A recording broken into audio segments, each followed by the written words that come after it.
Yan, i-share ko lang itong aking ipinapalit doon sa aking mga paupang-bahay na pintuan.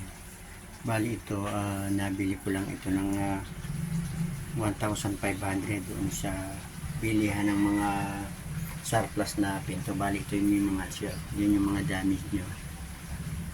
Yan, may mga crack. So nilalagyan ko siya ng stick wheel. Ayan, ginagamitan ko siya ng stick wheel. Pangkahoy talaga ito para yung mga kagaya nitong mga ganitong mga crack na ito. Kaya malagyan. Kinakailangan yung may mga ganitong crack.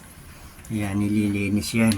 Mga crack na ayos ko para ipapalit ko doon sa pintuan ng aking mga paupahan dahil yung mga pintuan noon ay yung mga plywood na inassemble ko lang dati. So nag-upgrade ako na ganito yung nilalagay kong pintuan. Ito yung isang binili ko din dati doon sa plaza ng mga pinto. Ito yung isang nilagay ko. Nilagay ko na nga lang pero hindi ko pa rin na babarnisan. Ngayon, nilagyan ko na.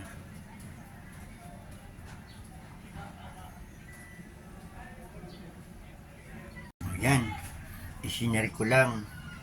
Hindi kinakailangan ng malaking gastusan. Basta may diskarte at may kaalaman. Okay.